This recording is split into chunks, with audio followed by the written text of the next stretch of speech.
What's going on, guys? It's Ghost here with a new video. Hope everybody's doing great. And before we start today's video, I want to make something very clear. In no way, shape, or form am I going to try to be biased or lean one way more than the other. I'm trying to stay as neutral as possible. Some of my opinions might creep in here or there, and some of my past life experiences I'm going to talk about might reveal what I think about, but I'm not going to try to push it or anything.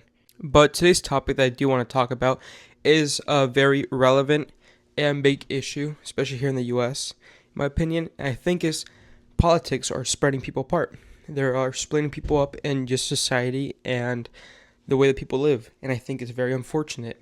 And I'm first going to talk about my issues with the left, then the one with the right, and then mix them together. But yeah, the first wake up call that I basically had of this, major one, was probably last year. You guys are probably gonna know what I'm gonna talk about.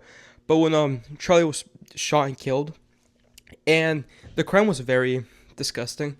But what worried me more and made me realize how bad our country is currently is how people reacted to it. How many people were happy and celebrated that a man who was like a son, both his parents were still alive, he was married, he had kids, and how people were just making fun of it and making jokes and celebrating it and saying he deserved it because he had opinions that not everybody liked.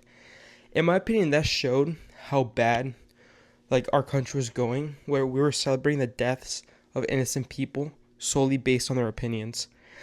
And I remember going to school and people making fun of it and jokes and the memes online, and I found it disgusting. I don't care if you're left or right or whatever. If you see somebody die and you're happy, you're genuinely happy because they had opinions that you didn't like, you're the issue. You're the problem that this country has. People like you're the reason that this country's never gonna heal or get along and be able to solve issues together. It's because people like that exist. But I remember when that happened, right? I was very upset, and that was one main thought that came to my mind was, why can't people just get along? Why can't we just speak like adults? Because if people think they're mature enough to get political, they should be mature enough to accept that people have different opinions. So I started a club. Me and a few people that I knew, we started a club.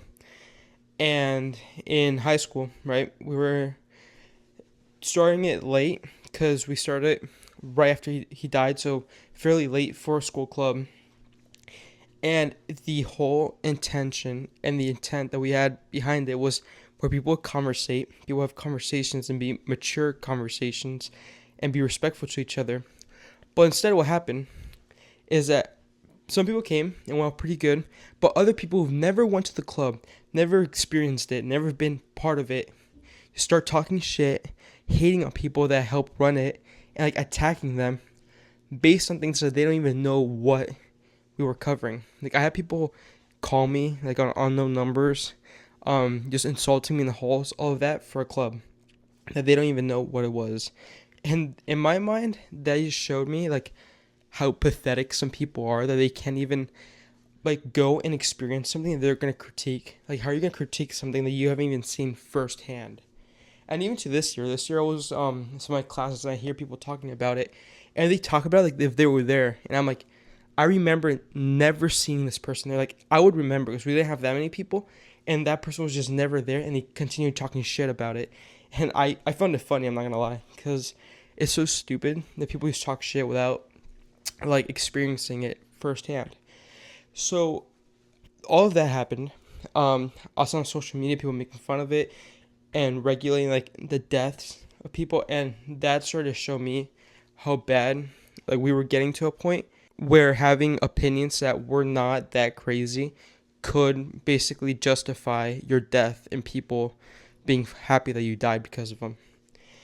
Now, the issue on the right that I have is very similar. I'm not going to act like this is just a left issue and the right doesn't do this. They do. When Rob Reiner died, who was a director of Stand By Me, great movie, Trump posted a post saying that, oh, he had Trump derangement syndrome and that led to his death and blah, blah, blah. And he was being hella disrespectful. I think it was Truth Social or Twitter or whatever. And it was disgusting. I also saw that and I was like, that's just not okay. And I feel that's the reason why so many people hate Trump on both sides. Because a lot of people think that conservative people automatically support Trump, and that's just not true. Simply not true. A lot of people do not like him. So we saw that, and me and a lot of friends And we all find it gross. There's some people justifying it, which are like people who are going to justify anything that their president does, which is stupid in my opinion. It's very dumb. You should always critique somebody even if you support them. And we found it very disturbing. We found it very irresponsible, especially as the president of the U.S., not like a random person. You're the president and you're posting shit like this. And it showed how both sides are fairly hypocritical and they're pretty bad. It's not just one side versus the other. Both are like shit. At least the people in power that are on both sides are shit. Because I know a lot of people that are like politically involved and that do run and speak about it. And I support them because a lot of people do have like actual ambitions to help make the country good or better on both sides. It's just the way they want to do it is very different, and it makes some people hate them and makes some people love them. However, because they want to run in a different way than you might, does not mean that that person should die or that something bad should happen to them. Because one thing about America, whether you like it or not, whether it hurts to think about, is that the U.S. was built on the freedom of speech, and that's literally the First Amendment. And whether you think it's awful, which if you do, then I think it says a lot about you. I think it's amazing that in a country you can believe what you want. And some people would take it for granted and say this country's awful and that they hate it and that they want to leave. But they never leave because they know that the liberties you get in the U.S. are not the same as in other countries. And one prominent liberty is freedom of speech. People can think what they want. They're allowed to express themselves and they can have their own opinions. That's why the U.S. is so great. That's why I love my country. But a lot of people don't notice that. They don't think about it. And they hate it for some reason, which I find very stupid. But yet again, that's their right to believe that way. And I have my right to believe how I want to believe. Another big issue too, and it's from both sides, I'm not going to act like it's the left or right, is politicians. They are toxic people who would rather split everybody apart and make you hate each other for them to gain power and gain control of what they want rather than actually uniting the country. And you see that from both sides. Both sides are super hypocritical, and I'll give you some examples. So, for example, Obama, when he became president, he loved God. He's against gay marriage. He deported 3 million people, I think, or even more, including his own aunt. Like, he deported his own family members, and he used the same ICE program and stuff. However, when Trump started doing the same shit, all the people who support Obama, who never criticized Obama or actually praised him for what he did, criticized Trump and called them evil and Nazis for deporting people and shit. And Obama started being more quiet about his faith and being more pro-gay marriage after the party that he's part of started doing that shit, started supporting it. And then on the right side, you had people like Marco Rubio and J.D. Vance and stuff calling Trump Hitler and a Nazi and just insulting him. And then once Trump became elected, he got elected and he became president, all of them automatically switched. Like, not even in like a long term. It was like a fairly quick time span. They automatically switched to supporting him and being all pro him. And I think it says a lot about what politicians really want and what they intend. They don't actually want to make you support them because they have good ideas, but because they want power. And they don't want to make you hate somebody else because that person's actually bad. No, it's because that'll benefit them. And this says a lot about like many of these people in power right now, that they would rather split everybody apart and make them hate each other over politics than actually unite them and be able to make them have mature conversations. And one great example of this that I'll bring back from Charlie's death is that you saw the reaction when he died and how politicians were reacting to it. You have people like AOC and stuff saying that, oh, he was a hateful person and whatever. When JFK died in 1963, there was an interview that you could see on social media. You can look it up. You can see it was great. Of news reporters going up to random people in the streets and asking what they thought about his death. People from both sides. And the Republicans, because during that time period, I'm pretty sure JFK was a Democrat. The Republicans being interviewed would say things like, I didn't agree with him. I think some of his ideals were not aligned with mine, but he did not deserve to die. He seemed like a good man with good aspirations, and he did not deserve to die. And they said something along those lines. I did not say word for word, but you gotta get the picture. How, like 60 years back, 70 years back, and even more recent, like 20 or 30 years back, things would happen, unfortunate things to politicians, and no matter what party you're a part of, people would show respect. They would show respect and understand the separation of a human life being worth more than some shitty politics. And it's very unfortunate that we've gotten to a point where that doesn't exist anymore. Now, don't get me wrong, there's still people from both sides which do feel sympathy, but there's also such a large number of people celebrating it and saying that people deserve to die because their opinions are not aligned with the ones that those people have. Finally, the last thing I do want to talk about, which is a reason why I think that politics is playing so many people apart, and one big factor of that is schools. Like, don't get me wrong, I'm not saying schools suck, but the teachers, I've had so many teachers, and including this year, I should have a story for y'all. This year I have a history teacher that I cannot stand. Obnoxious. And why, you may ask? It's not because she's a bad teacher or she's not good at doing her job, but the biggest issue I have with her is that we would be doing lessons, she'll be lecturing us, and she'll constantly be trying to put her own politics into it. And I find it so dumb because the entire point to teach people is to teach them about a subject that they're in there for, which is U.S. history. And we're like all the way back in the 1912s learning about immigration. But she'll constantly be trying to implement her own opinions and like political beliefs into her lectures. For example, the other day we're learning about immigration from the 1912s. And she goes, like every once in a while she'll go, "Oh, that sounds familiar. Sounds like somebody we know, doesn't it? Oh yeah, that sounds like some modern issues," and just be doing like smart ass shit like that. And I find it stupid. Not because I disagree or agree with her. I find it stupid because if you're a teacher, you shouldn't be trying to spread your opinions on people. Like, let people learn about the topic, and if you really are that passionate about your beliefs, start your own club after school. That's not mandatory to attend. That's what I did when we had the club that we started for people to discuss their opinions. It's an after school club, and the teacher that helps us out with it, great guy by the way, he doesn't talk about his opinions whatsoever during class. Completely unbiased. But then during the club, then we're more allowed to talk about it because it's an after school club. That's the shit that these teachers don't understand, a lot of them. Like, she'll be constantly trying to implement her own opinions and like try to do some like smart ass ways, and she refers to it in a way where you can't really like say anything because she can like deflect and say, "Oh no, I was talking about this," but it's like very obvious of what she actually means and what she's actually talking about.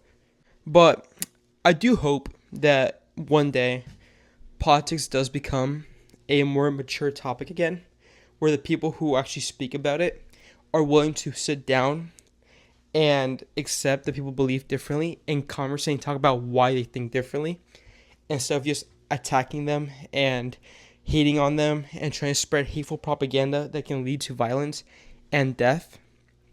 Because it's proven countless times before that all these modern day political tactics that are toxic have led to people dying, being hurt, or endangered.